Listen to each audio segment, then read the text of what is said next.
Subscribe कीजिए take boss पीजे channel को, दबाइए बेल आइकॉन को लेटेस्ट वीडियो अपडेट्स के लिए।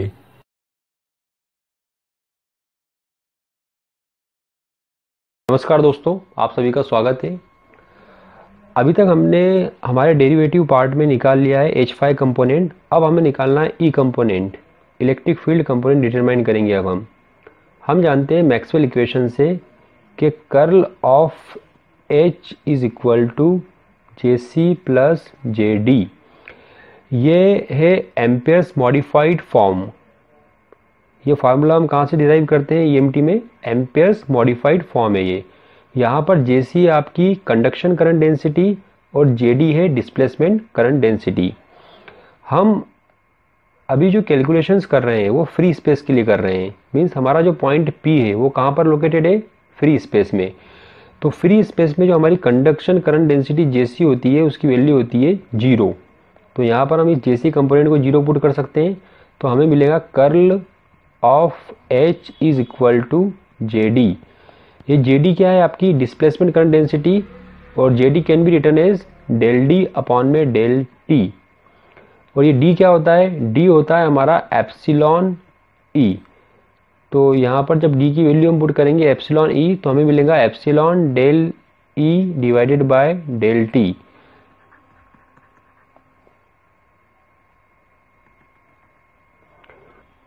तो इस इक्वेशन से आप निकाल सकते हैं E is equal to 1 upon epsilon integration curl of H dt।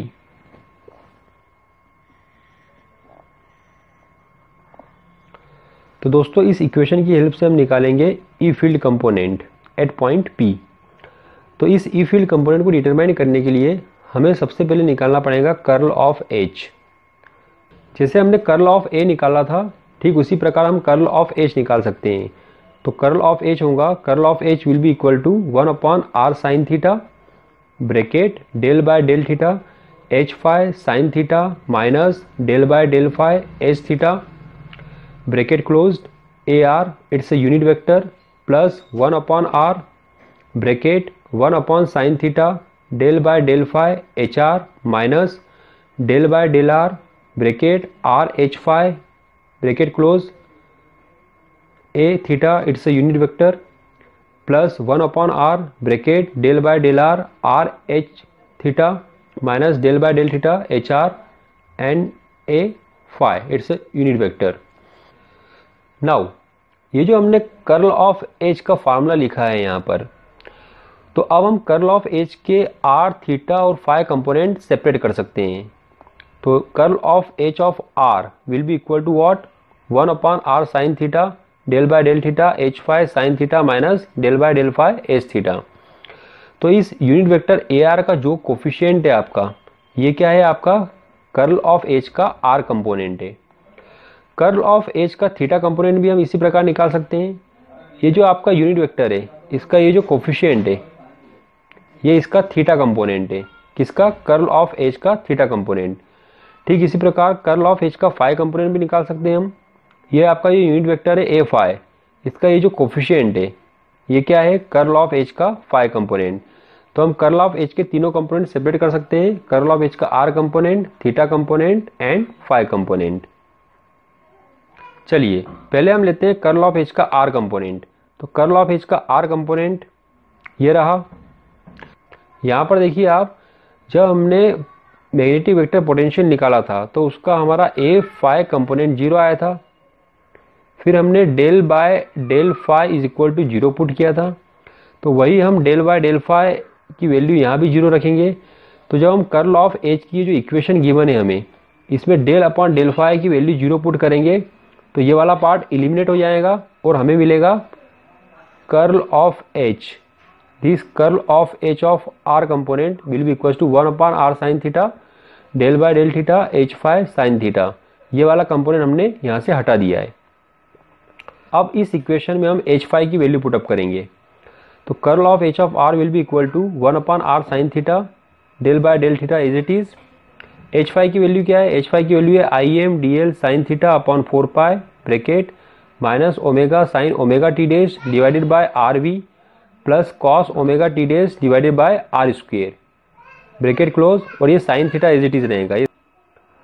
अब हम डेल बाय डेल थीटा के रिस्पेक्ट में जो भी कांस्टेंट टर्म है उसको बाहर कर लेते हैं। तो अगली स्टेप में मैंने यही किया है, ये आई एम डी एल अपॉन 4 पाई, और ये जो ब्रैकेट के अंदर पूरी टर्म है ये डेल बाय डेल थीटा के रिस्पेक्ट पे कांस्टेंट है, तो इसको बाहर कर लिया। तो अंदर क्या बचेगा, ये साइन थीटा और ये वाला साइन थीटा हो जाएंगे साइन स्क्वायर थीटा, तो del by del theta sine square theta. Now जब हम इसको डिफ्रेंशिएट करेंगे तो हमें मिलेगा यहाँ पर 2 साइन थीटा कॉस थीटा, और बाकी की टर्म एज इट इज रहेंगी। अब आप इस इक्वेशन को सिंप्लीफाई कर लीजिए। जब आप इस इक्वेशन को सिंप्लीफाई करेंगे तो आपको मिलेगा twice I M D L cos theta upon 4 pi R, bracket में minus omega sine omega T days divided by R B plus cos omega T days divided by R square. Now हमने E के लिए एक formula derive किया था। ई का formula क्या था हमारा, E will be equal to 1 upon epsilon integration curl of H of D T. तो इस फार्मूले से हम अगर ई आर कंपोनेंट निकालना चाहते हैं तो ई आर कंपोनेंट का फार्मूला क्या होगा, 1 upon epsilon curl of H का R component into D T. अब आप यहाँ पर कर्ल ऑफ एच के आर कंपोनेंट की वैल्यू पुट कर दीजिए। तो हमें ये वाली वैल्यू रखनी है इस इक्वेशन में। तो जैसे ही आप वैल्यू पुट करेंगे तो आपको अगली इक्वेशन क्या मिलेंगी, ये वाली। यहाँ पर हमने क्या किया है, सिंपली कर्ल ऑफ एच के आर कंपोनेंट की वैल्यू पुट अप कर दी है जो हमने फाइंड आउट किया था। अब आप इस इक्वेशन के अंदर टी डेज की वैल्यू पुट कर दीजिए। तो टी डेज की वैल्यू क्या थी, टी डेज की वैल्यू थी हमारी T dash equal to T minus R by V. ये वी क्या है, वेलोसिटी। तो यहाँ पर देखिए मैंने नेक्स्ट स्टेप में इस टी डेज की वैल्यू पुट करी है T minus R by V, और यहाँ पर भी इस टी डेज की वैल्यू पुट करी है T minus R by V, और बाकी क्वांटिटीज एज इट इज रहेंगी। जब आप साइन का इंटीग्रेशन करेंगे तो आपको मिलेंगी माइनस कॉस की टर्म, और ये ऑलरेडी पहले से यहाँ पे माइनस था तो वो माइनस माइनस प्लस हो जाएगा, तो यहाँ से माइनस साइन हट जाएगा। और फिर जब आप इस अंदर वाली टर्म का इंटीग्रेशन करेंगे तो आपको मिलेगा 1 अपॉन में ओमेगा, प्लस इस कॉस का इंटीग्रेशन क्या होगा, प्लस साइन। और फिर आप जब ये इस अंदर की टर्म का इंटीग्रेशन करेंगे तो आपको मिलेगा 1 अपॉन ओमेगा। नाउ अब आप इस इक्वेशन को सिंप्लीफाई कर लीजिए।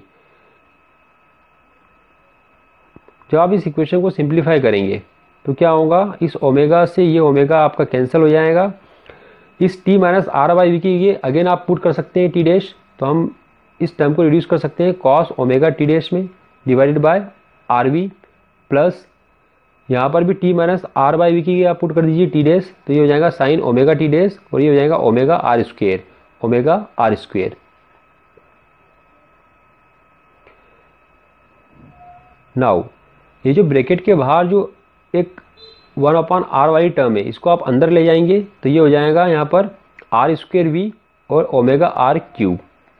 तो यहाँ तक आपको समझ आ गया होगा। तो ये हमने ई आर कंपोनेंट डिराइव कर लिया है। This is E R component of your electric field.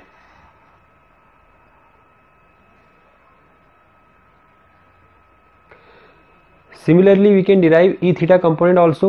E theta component will be Im dl sin theta upon 4 pi epsilon bracket minus omega sin omega t days divided by v square r plus cos omega t days divided by v r square plus sin omega t days divided by omega r cube। और अगर आप E phi component derive करेंगे तो आएगा 0। तो इस तरह आप E r, E theta और E phi component डिराइव कर सकते हैं।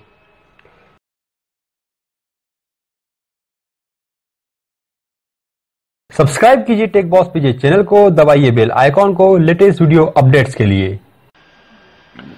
नमस्कार दोस्तों, आप सभी लोगों का स्वागत है इस टेक बॉस पीजे चैनल में एक बार फिर से। आज हम देखेंगे एंटीना थ्योरी पे बेस्ड कुछ न्यूमेरिकल्स। इन न्यूमेरिकल को स्टार्ट करने से पहले मैं आपको वो फार्मूले एक बार रिवाइज करवा देता हूँ जो हम इन न्यूमेरिकल्स में यूज करने वाले हैं। यहाँ पर हम रेडिएशन रेजिस्टेंस से रिलेटेड जितने भी फार्मूले उनका रिविजन कर लेते हैं। तो एक रेडिएटिंग करंट एलिमेंट के लिए रेडिएशन रेजिस्टेंस का फार्मूला क्या होता है? उसका फार्मूला होता है R radiation equals to 80 pi square DL upon lambda whole square. Short dipole के लिए रेडिएशन रेजिस्टेंस का फार्मूला होता है R radiation equals to 20 pi square DL upon lambda whole square. तो जो रेडिएटिंग करंट एलिमेंट का फार्मूला होता है अगर उसका हम 1/4 कर दें तो हमें शॉर्ट डाइपोल का फार्मूला मिल जाएगा। अब हमें चाहिए मोनोपोल का फार्मूला। तो शॉर्ट मोनोपोल का फार्मूला क्या होगा? डाइपोल का जो रेडिएशन रेजिस्टेंस आया है उसका अगर हम हाफ कर दें तो हमें मिलेगा शॉर्ट मोनोपोल का formula, that is R radiation equals to 10 pi square DL upon lambda whole square. एक हाफ वे डाइपोल के लिए रेडिएशन रेजिस्टेंस क्या होता है? एक हाफ वे डाइपोल एंटीना के लिए रेडिएशन रेजिस्टेंस होता है 73 ओम। एक मोनोपोल के लिए क्या होता है? जस्ट इसका हाफ होगा, दैट इज 36.5 ओम। तो यहाँ पर आप कंफ्यूज ना होए, शॉर्ट डाइपोल जब भी आपसे पूछा जाए तो आपको ये वाला फार्मूला अप्लाई करना है, और जब आपको हाफ वे डाइपोल की प्रॉब्लम गिवन हो तो आपको ये वाला फार्मूला अप्लाई करना है। ऐसे अगर शॉर्ट मोनोपोल पूछा गया है तो आपको ये वाला फार्मूला अप्लाई करना है, और जब मोनोपोल के बारे में बात की जा रही है सिंपल, तो आपको ये वाला फार्मूला अप्लाई करना है। यहाँ पर हाफ वे डाइपोल से रिलेटेड कुछ और फार्मूले हैं।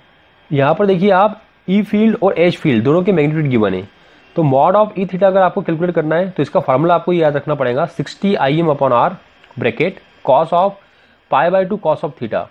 अब यहाँ पर ध्यान रखिए, ये जो π/2 कॉस ऑफ थीटा है, इस कॉस का ही एंगल है ये, divided by sine of theta.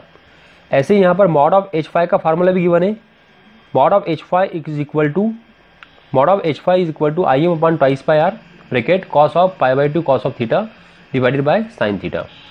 तो फ्रेंड्स, न्यूमेरिकल को स्टार्ट करने से पहले आप इन फार्मूलों को रिवाइज कर लीजिए ताकि आपको न्यूमेरिकल प्रॉब्लम में कुछ भी डिफिकल्टी ना हो। चलिए शुरू करते हैं। तो आज की हमारी पहली प्रॉब्लम ये है, a magnetic field strength of 5 microampere per metre is required at a point theta equals to π/2। तो न्यूमेरिकल प्रॉब्लम को करने से पहले आप ये आइडेंटिफाई कर लीजिए कि उस प्रॉब्लम में गिवन क्या है। यहाँ पर आपको मॉड ऑफ H5 गिवन है, तो mod of H5 is equal to what? 5 microampere per metre. Now ये थीटा की वैल्यू भी गिवन है आपको। थीटा क्या गिवन है? Theta is equals to π/2, 2 kilometre away from an antenna in free space. इसका मतलब क्या हुआ कि ये अगर आपका हाफ वे डाइपोल एंटीना है और इससे कितना 2 किलोमीटर की डिस्टेंस पर एक पॉइंट P है, तो ये डिस्टेंस किसके बराबर होगी? R के बराबर। तो यहाँ पर आपको R की वैल्यू भी गिवन है 2 किलोमीटर। इसको कन्वर्ट करेंगे तो ये हो जाएगा 2 × 10⁻³ मीटर। इस किलोमीटर को आप मीटर में कन्वर्ट कर लीजिए। तो क्वेश्चन को ध्यान से पढ़िए। A magnetic field strength of 5 microampere per metre is required at a point theta equals to π/2, 2 kilometre away from an antenna in free space, neglecting ohmic loss, how much power must the antenna transmit if it is. Now दो condition है आपके पास कि अगर ये half wave dipole antenna है तो power क्या होगी, अगर ये क्वार्टर वेव मोनोपोल एंटीना है तो पावर क्या होगी। चलिए तो पहले फर्स्ट कंडीशन के लिए हम सॉल्व करते हैं, दैट इज पार्ट ए। अगर ये एक हाफ वेव डाइपोल एंटीना है, अगर ये एक हाफ वेव डाइपोल एंटीना है, तो हम जानते हैं कि हाफ वेव डाइपोल के लिए मॉड ऑफ H5, इसका फार्मूला क्या होता है? अभी देखा था हमने, मॉड ऑफ H5 होता है IM upon twice pi R bracket में cos of π/2 cos of theta divided by sine theta. चलिए इसे अप्लाई करते हैं। तो H5 क्या होगा हमारा? H5 होगा IM upon twice pi R bracket cos of π/2 cos of theta divided by sine of theta. सारी वैल्यूज पुटअप कर दीजिए यहाँ पर। इस मॉड ऑफ H5 की वैल्यू क्या गिवन है? 5 × 10⁻⁻⁶। मैंने क्या किया यहाँ पर? माइक्रो एम्पियर को एम्पियर में कन्वर्ट कर लिया है, तो 10⁻⁻⁶ से मल्टीप्लाई करना पड़ेगा। इज इक्वल टू, ये IM अननोन है तो IM को IM ही रहने दीजिए, divided by twice pi into इस R की वैल्यू क्या है? इस R की वैल्यू गिवन है आपको 2 × 10⁻³ bracket cos of π/2 cos of इस थीटा की वैल्यू क्या गिवन है? थीटा की वैल्यू गिवन है π/2 डिवाइडेड बाय साइन ऑफ π/2। यहाँ पर भी आप थीटा की वैल्यू पुटअप कर दीजिए। अब देखिए आप इस पूरी इक्वेशन में अननोन कितने हैं? सिर्फ एक ही अननोन है IM। तो आपके पास एक इक्वेशन है, एक अननोन है, तो आप इजीली इस IM की वैल्यू कैलकुलेट कर सकते हैं। तो इस IM की वैल्यू आएंगी IM is equal to 20 pi milli ampere. हमें निकालनी क्या थी? पावर। हम जानते हैं power is equal to IRMS² into R radiation. अब पहला केस सॉल्व कर रहे हैं हम इस हाफ वे डाइपोल के लिए, तो हाफ वेव डाइपोल के लिए हम जानते हैं कि R radiation is equal to 73 ohm. मैंने स्टार्टिंग में फार्मूला लिखवाया था तो आपको बताया था कि एक हाफ वेव डाइपोल एंटीना के लिए आर रेडिएशन आता है 73 ओम। चलिए, इस IRMS को हम लिख सकते हैं IM अपान √2। पिक वैल्यू और RMS वैल्यू में रिलेशनशिप होती है, तो ये फार्मूला हो जाएगा IM अपान √2 whole square into 73।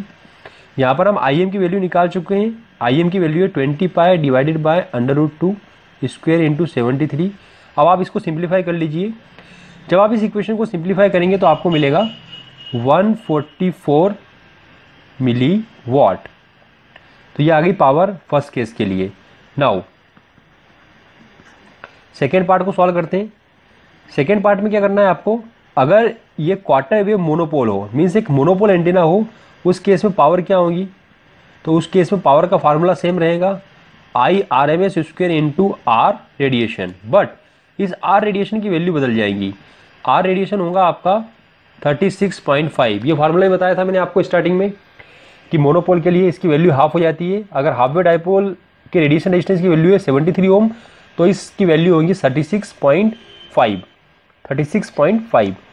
Now IRMS put कर दीजिए आप, IM अपान √2 होल स्क्वायर इंटू 36.5। यहाँ पर IM की वैल्यू पुट कीजिए, इसको सिंप्लीफाई कीजिए तो आपको मिलेगा 72 मिली वॉट।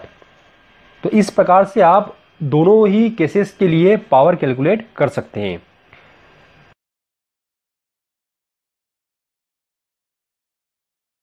सब्सक्राइब कीजिए टेक बॉस पीजे चैनल को, दबाइए बेल आइकॉन को लेटेस्ट वीडियो अपडेट्स के लिए। नमस्कार दोस्तों, आप सभी लोगों का स्वागत है एक बार फिर से इस टेक बॉस पीजे चैनल में। तो हमारी नेक्स्ट प्रॉब्लम है, an electric field strength 10 microvolt per metre is to be measured at an observation point theta equals to π/2। तो क्वेश्चन में गिवन क्या है आपको, इस बार इलेक्ट्रिक फील्ड स्ट्रेंथ गिवन है।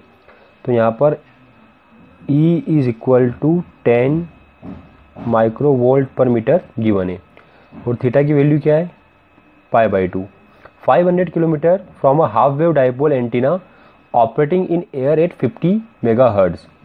यहाँ पर ये जो 500 किलोमीटर है ये है R is equal to 500 kilometre and frequency is equal to what 50 megahertz.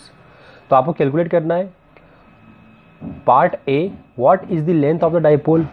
तो हाफ वेव डाइपोल की लेंथ क्या होती है, अगर आपके पास एक हाफ वेव डाइपोल है तो उसकी लेंथ क्या होती है, it is equal to λ/2 half wavelength long. तो यहाँ पर आपको निकालना है लेमड़ा। तो लेमड़ा इज इक्वल टू कितना होता है, लेमड़ा इक्वल टू होता है c/f। c velocity of light 3 into 10⁸। Frequency given है क्वेश्चन में, फ्रीक्वेंसी कितनी है 50 मेगाहर्ट्ज। 50 मेगाहर्ट्ज को हर्ट्ज में कन्वर्ट करेंगे तो 10⁶ से मल्टीप्लाई करना पड़ेगा, इससे ये कैंसिल होगा। तो जब आप इसको सिंप्लीफाई करेंगे तो आपको लेमड़ा मिल जाएगा 6 मीटर। अब आपको अगर लेंथ निकालनी है तो यहाँ पर लेमड़ा की वैल्यू पुट कर दीजिए, 6 divided by 2 is equal to 3 metre. तो ये आपका answer, length of the dipole will be 3 metre.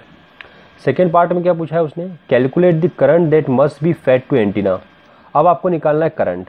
तो करंट कैसे निकालेंगे, हम जानते हैं कि अगर हमारे पास एक हाफ वेव डाइपोल एंटीना है तो उसके लिए जो इलेक्ट्रिक फील्ड स्ट्रेंथ होती है उसका फार्मूला क्या होता है, it is equal to 60 IM divided by R bracket cos of π/2 cos of theta divided by sine of theta.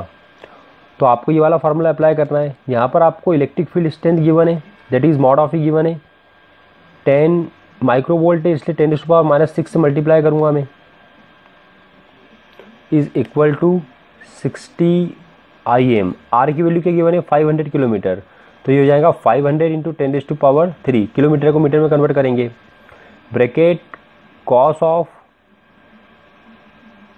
π/2 cos of theta. Theta की वैल्यू क्या है यहाँ पर π/2 डिवाइडेड बाय साइन ऑफ π/2।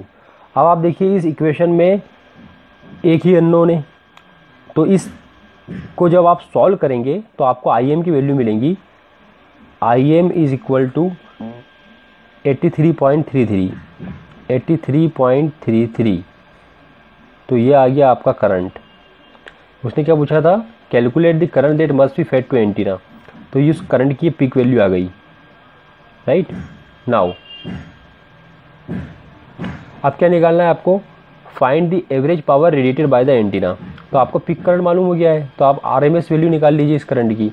तो IRMS is equal to IM divided by √2। यहाँ पर IM की जो वैल्यू पुट करेंगे आप, वो इसको सॉल्व करेंगे तो आपको मिलेगा 58.925। नाउ